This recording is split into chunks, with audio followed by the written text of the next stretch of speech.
কলকাতার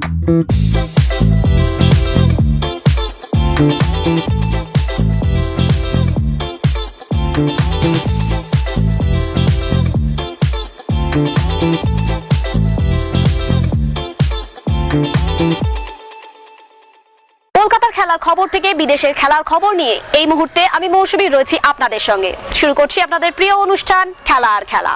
ফুটবলের ডায়েরি নিবেদন করছে সংবাদ প্রতিদিন। বছরের পর বছর ধরে ভারতীয় ফুটবল দলের জন্য স্বপ্নটাই দেখে আসছেন দেশবাসী। এরই মাঝে এবার এশিয়ান গেমসে জাতীয় দলের জন্য আশায় বুক ফুলিয়েও ধাক্কা খেতে হলো তাদের।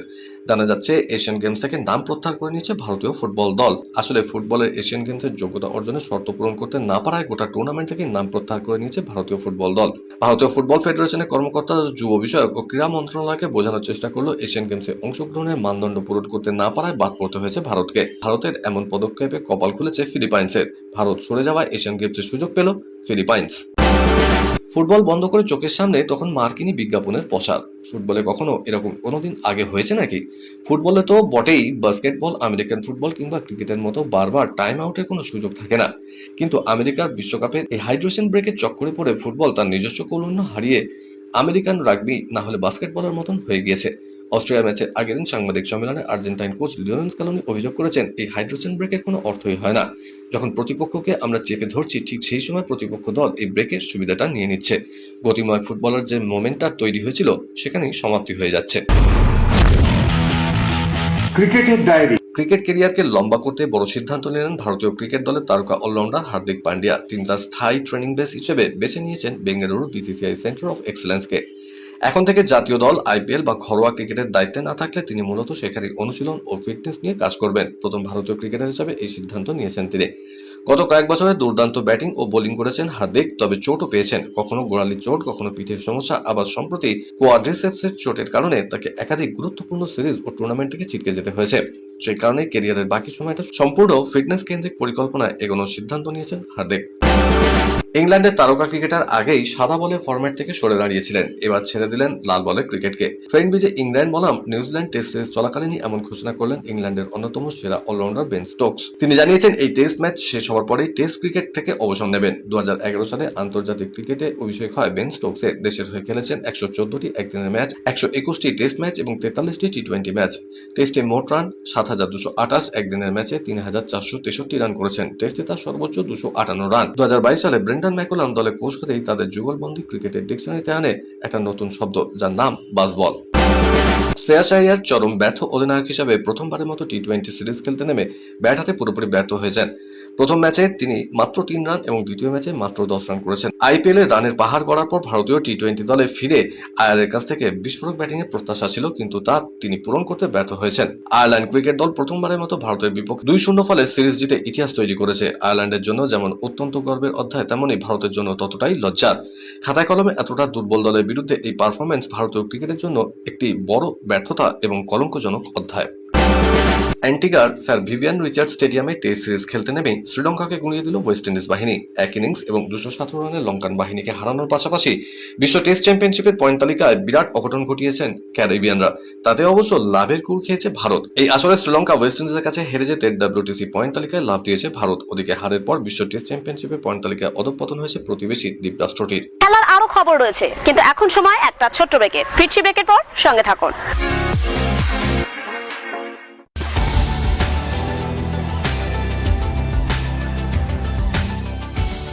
KRK নিউজ মিডিয়া প্রযোজিত সাপ্তাহিক বিনোদনমূলক অনুষ্ঠান বিনোদন.com দেখুন প্রতি শনিবার ঠিক রাত 10:25 আপনাদের প্রিয় চ্যানেল ভিশনে।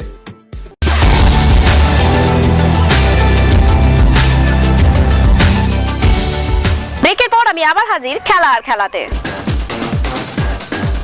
বিদেশের ডায়েরি।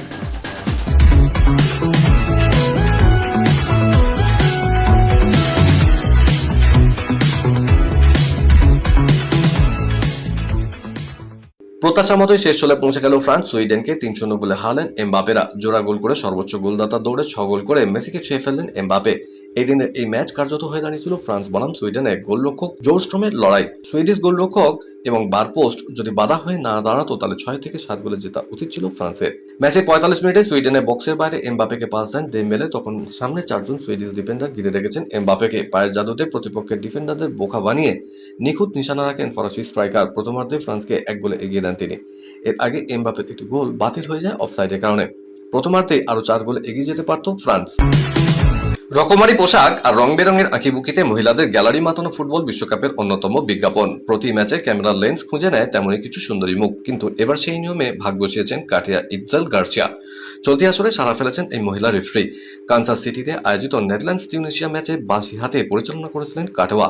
সেই সঙ্গে তার নামও ওঠে ইতিহাসের পাতায়। মেক্সিকোর প্রথম মহিলা রেফারি হিসেবে মেগা আসরে ম্যাচ পরিচালনা করলেন তিনি। পাশাপাশি আন্তর্জাতিক ফুটবলে মহিলা রেফারিদের প্রতিনিধিত্বের ক্ষেত্রেও বড় প্রাপ্তি মেক্সিকোর। আর্লিং হালান্ডের গোলে বিশ্বকাপের শেষ চূড়ায় পৌঁছে গেল নরওয়ে। প্রি কোয়ার্টার ফাইনালে নরওয়ের সামনে 5 বারের বিশ্ব চ্যাম্পিয়ন ব্রাজিল।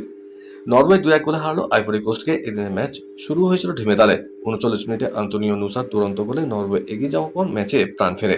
74 মিনিটে আমাদ দিয়ালো অসাধারণ গোলে সমতায় ফিরে আসে আইভরি কোস্ট। সবাই যখন ধরে নিয়েছিলেন ম্যাচটি অতিরিক্ত সময়ের দিকে গড়াচ্ছে, ঠিক তখনই জ্বলে উঠলেন হালান্ড। 86 মিনিটে প্যাট্রিক বার্কের চমৎকার পাস থেকে গোল করে দলের জয়ে নিশ্চিত করেন তিনি। একদিনের ছুটি কাটিয়ে নকআউটের প্রস্তুতিতে নেমে পড়ল আর্জেন্টিনা। নবাগত কেপ ভার্দের মুখোমুখি হবেন লিও মেসিরা। গ্রুপ পর্বে জয়ের হ্যাট্রিক ছেড়ে রাউন্ড অফ 32 টিকিট নিশ্চিত করেছেন তারা। পক্ষান্তরে স্পেন উরুগুয়ের মতো দলকে রুখে চমকে দিয়েছে কেপ ভার্দে। তা সত্ত্বেও শুক্রবারের ম্যাচে অবিসংবাদিত ফেভারিট হিসাবে মাঠে নামবে আর্জেন্টিনা।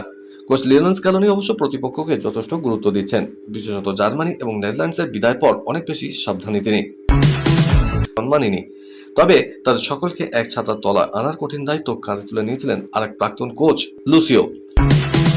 টুর্নামেন্টে গ্রুপ পর্বের শেষে এবং রাউন্ড অফ 32 এর লড়াই শুরু হওয়ার আগে বিশ্ব ফুটবলের সর্বোচ্চ নিয়ামক সংস্থা ফিফা খেলোয়াড়দের একটি নতুন ব্যক্তিগত ক্রমতালিকা প্রকাশ করেছে। পাওয়ার র্যাঙ্কিং নামের এই নতুন পদ্ধতিতে ম্যাচ চলাকালীন সংগৃহীত তথ্যের ভিত্তিতে খেলোয়াড়দের পারফরমেন্সের মূল্যায়ন করা হয়।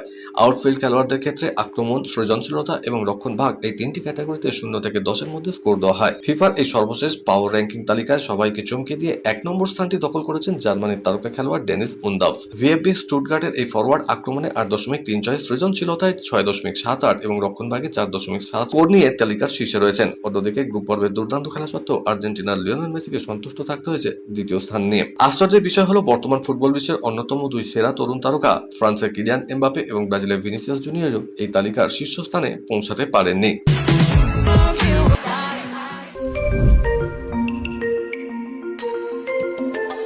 বাংলার কিশোরী টেবিল টেনিস খেলোয়াড় সিন্ড্রেলা দাস এই মুহূর্তে রয়েছেন ব্যাংককে ইউথ কমনওয়েলথ গেমসে অংশ নিতে।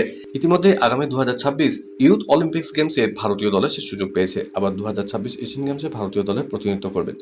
বাংলার একমাত্র টেবিল টেনিস খেলোয়াড় হিসেবে সিন্ড্রেলা আন্তর্জাতিক স্তরে এই 2টি প্রতিযোগিতায় ভারতীয় দলের হয়ে খেলার সুযোগ পেয়েছেন।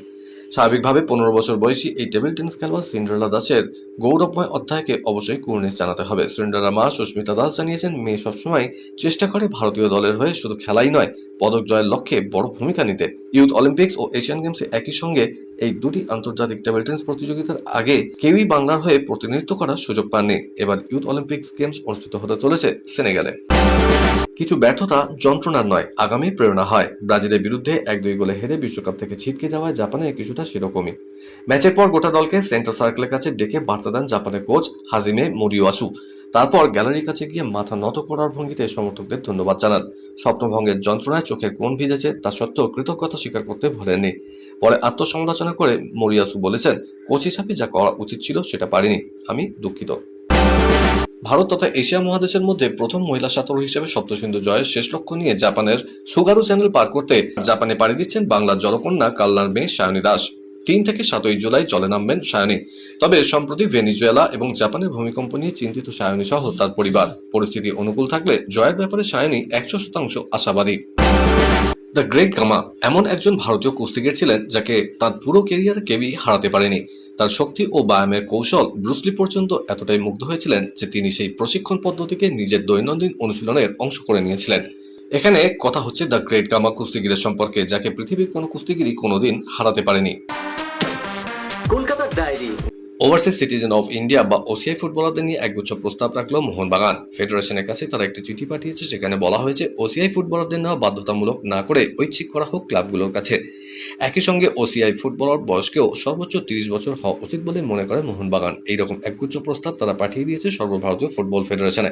শুধু তাই নয়, ওসিআই ফুটবলারদের ডোমেস্টিক বা দেশীয় ফুটবলারদের হিসাবে ধরা হোক বলেও মনে করছে তারা। তাহলে ক্লাবগুলো আরো বেশি করে ওসিআই ফুটবলার সই করাতে উৎসাহী হবে বলে মনে করে মোহনবাগান। প্রতি ক্লাব থেকে 2 থেকে 3 জন ওসিআই ফুটবলার নিতে পারে।